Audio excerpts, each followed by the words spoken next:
Praise the Lord. கர்த்தர் நல்லவர், அவர் ஒருபொழுதும் தவறு செய்ய மாட்டார். Happy new month. என் அன்பான தேவ பிள்ளைகளே, இந்த புதிய மாதத்திலே கர்த்தர் உங்களை சகல ஆசீர்வாதத்தினாலும் உங்களை நிரப்புவாராக, நன்மையினாலும் கிருபையினாலும் திருப்தியாக்கி உங்களை முடிசூடுவாராக. எனக்கு அன்பான தேவ பிள்ளைகளே, இந்த மாதத்திலே எனக்கு ஆண்டவர் என்ன செய்ய போகிறார் என்று நீங்க நினைத்து கொண்டிருந்தால், ஆண்டவர் ஒரு பெரிய அற்புதமான வாக்குத்தத்தத்தை உங்களுக்கு கொடுக்க வல்லவராயிருக்கிறார். பாருங்க, தீர்க்க தரிசனமான ஒரு வாக்குத்தத்தம். நாகும் 1ஆம் அதிகாரம் 12ஆம் வசனத்துல கடைசி பகுதியை நம்ம வாசிக்க கேட்கலாமா? உன்னை நான் சிறுமைப்படுத்தினேன், இனி உன்னை சிறுமைப்படுத்தாதிருப்பேன். பாருங்க, உன்னை சிறுமைப்படுத்தினேன், இனி சிறுமைப்படுத்தாதிருப்பேன் என்று சொல்லுகிறார். எனக்கு அன்பான தேவ பிள்ளைகளே, ஆண்டவர் சில நேரங்களிலே நம்மை சிறுமையின் பாதையிலே நடத்துகிறார்.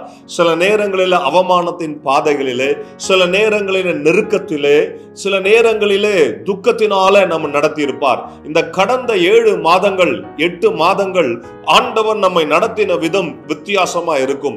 சில பாடுகள் மத்தியிலே, போராட்டத்தின் மத்தியிலே, அவமானத்தின் மத்தியிலே, நெருக்கத்தின் மத்தியிலே கொண்டு போயிருக்கலாம். கொஞ்சம் தாழ்வான பகுதியிலும் கொண்டு போயிருக்கலாம். ஏன் ஆண்டவரே என்று சொல்லி நாம் கேட்டுக்கொண்டிருக்கலாம். எனக்கு அன்பான தேவ பிள்ளைகளே, ஆண்டவர் சிறுமையின் பாதையில நடத்துகிறார் என்றால் ஒரு நோக்கம் உண்டு. ஏன் என்று சொன்னால், அந்த சிறுமையின் பாதை நம்மை உருவாக்கி கொண்டிருக்கிறது. நம்மை தேவனுடைய ஆசீர்வாதத்தை தகுதி உள்ளவர்களா என்று சொல்லி நம்மை உருவாக்கி கொண்டிருக்கிறது. எனக்கு அன்பான தேவ பிள்ளைகளே, யோசேப்பினுடைய வாழ்க்கையிலே கர்த்தர் ஒரு அற்புதமான காரியத்தை செய்யும்படியாய் அவரை உருவாக்கினார். தகப்பன் வீட்டிலிருந்து பிரித்தெடுத்தார்.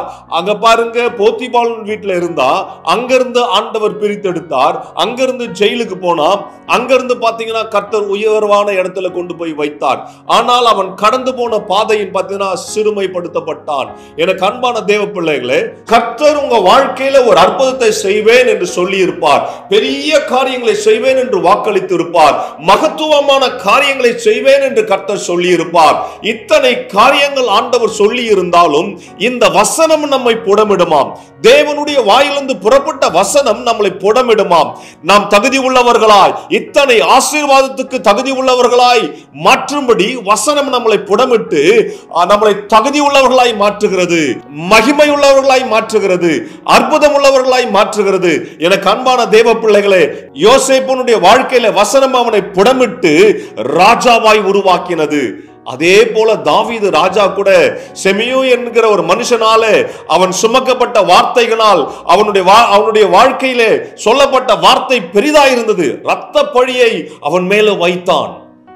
எனக்கு அன்பான தேவ பிள்ளைகளே, தாவீது ராஜா அந்த இடத்துல ஒரு காரியத்தையும் சொல்லல. ஆனால் சில நாட்கள் கழிந்து அதே செமியோ ராஜாவினுடைய காலில விழுந்து மன்னிப்பு கேட்கிற ஒரு சூழ்நிலை ஏற்பட்டது. எனக்கு அன்பான தேவ பிள்ளைகளே, சில நேரங்களிலே நாம் அப்படித்தான் கடந்து போக வேண்டியதா இருக்கிறது. சில நேரங்களிலே கர்த்தர் அப்படித்தான் நம்மை நடத்துகிறதா இருக்கிறது. ஏனென்றால் ஆண்டவர் சொல்றார், சிறுமைப்படுத்தினேன், இனி சிறுமைப்படுத்தாது இருப்பேன். ஹல்லேலூயா. இத்தனை மாதங்கள், இத்தனை வருஷங்கள் எப்படி இருந்ததோ தெரியாது. ஆனா இந்த மாதம் முதல் கொண்டு கர்த்தர் உங்களை சிறுமைப்படுத்துவதில்லை, உங்களை உயர்த்தி வைக்க போறாரு. உபாகம் புஸ்தகம் 8ஆம் அதிகாரம் 10ஆம் வசனத்தை வாசிக்க கேட்கலாமா? ஆகையால் நீ புசித்து அடைந்திருக்கையில் உன் தேவனாகிய கர்த்தர் உனக்கு கொடுத்த அந்த நல்ல தேசத்துக்காக அவரை ஸ்தோத்திரிக்க கடவாய். பாருங்க, ஒரு நல்ல இடத்துல ஆண்டவர் கொண்டு வரும்பொழுது நம்ம ஸ்தோத்திரம் பண்ணணுமா? ஏன் தெரியுமா? வாசிங்க. உன் தேவனாகிய கர்த்தரை மறவாதபடிக்கும் நான் இன்று உனக்கு விதிக்கிற அவருடைய கற்பனைகளையும் நியாயங்களையும் கட்டளைகளையும் கை கொள்ளாமற் போகாதபடிக்கும் எச்சரிக்கையாயிரு.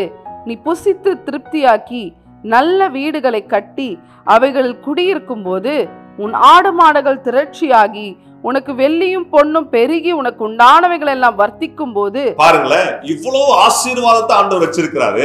இதெல்லாம் வரும்பொழுது எங்க நமக்குள்ள மேட்டிமை வந்துட்டு நான் தான் அப்படின்னு சொல்லாதபடிக்கு ஆண்டவர் சிறுமைப்படுத்துறாரு.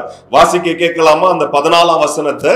உன் இருதயம் மேட்டிமை அடையாமலும், பாருங்க, உன் இருதயம் மேட்டிமை அடையாமலும் உன்னை அடிமைத்தட வீடாகிய எகிப்திலிருந்து புறப்பட பண்ணினவரும், பாருங்க, உன்னை பாவத்திலிருந்து கஷ்டத்திலிருந்து உன்னை கொண்டு வந்த தேவனை, உன்னுடைய உன்னுடைய பின்னாட்களில் உனக்கு நன்மை செய்யும் பொருட்டு, நல்லா பாருங்க, பின்னாட்களில் உங்களுக்கு நன்மை செய்யும் பொருட்டு உன்னை சிறுமைப்படுத்தி உன்னை சோதித்து, நல்லா பாருங்க, உன்னை சிறுமைப்படுத்தி உம்மை சோதித்து கொள்ளிவாய் சர்ப்பங்களும் தேள்களும் தண்ணீர் இல்லாத வறட்சியும் உள்ள பயங்கரமான, பாருங்க, தண்ணீர் இல்லாத வறட்சியான பயங்கரமான பெரிய வனாந்திர வழியாய்